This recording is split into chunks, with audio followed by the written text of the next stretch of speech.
बन जाना था। सवाल जानती थी कि रज़ा नाराज है, मगर वो ये नहीं समझ पा रही थी कि मोहब्बत में बोला गया झूठ भी आखिरकार झूठ ही कहलाता है। घर के बड़े कहते हैं रिश्ते निभाने के लिए होते हैं, तमाशा बनाने के लिए नहीं। मियाँ बीवी का मामला अगर ड्राइंग रूम तक आ जाए तो समझ लीजिए दरअर अब सिर्फ दिलों तक महदूद नहीं रही। मदीहा की ज़बान इस आग में घी बनकर गिरी। सच कहना एक बात है और हर बात को बढ़ा चढ़ाकर फैलाना, ये फर्क वो समझ ही ना सकी। और दूसरी तरफ मुस्कान की जिंदगी में एक नई सुबह आने वाली थी।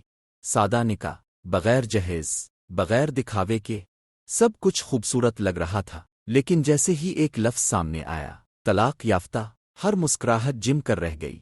लेयल्ला का चेहरा बदल गया। वो चेहरा जो कल तक मोहब्बत की बातें कर रहा था, आज नफरत की ज़बान बोलने लगा। इसके लिए तलाक कोई हादसा नहीं थी, बल्कि एक इल्ज़ाम था। मुस्कान खामोश रही, क्योंकि वो जानती थी औरत की खामोशी ही अक्सर उसका सबसे बड़ा गुनाह बना दी जाती है। और फिर कहानी ने एक और करवट ली। सफ़र, एक भाई जिसके लिए ज़बरदस्ती भी हक है और खौफ ही ताकत।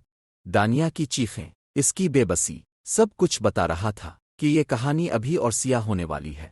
आज की किस्त ने यह वाज़े कर दिया कि इस ड्रामे में कोई भी मुकम्मल तौर पर बेगुनाह नहीं। कोई झूठ बोल रहा है, कोई सच छुपा रहा है और कोई सच को हथियार बना रहा है। और सबसे बड़ा सवाल यही है, क्या मोहब्बत इतनी कमज़ोर होती है कि एक सच इसे तोड़ दे? फिर कुछ रिश्ते पहले ही झूठ की बुनियाद पर खड़े होते हैं।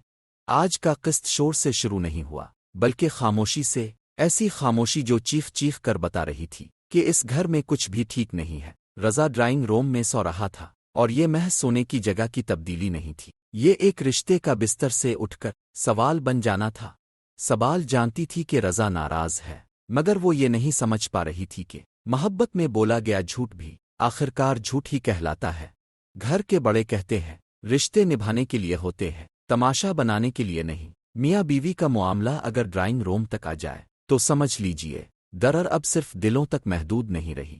मदीहा की ज़बान इस आग में घी बनकर गिरी। सच कहना एक बात है और हर बात को बढ़ा चढ़ाकर फैलाना, ये फर्क वो समझ ही ना सकी। और दूसरी तरफ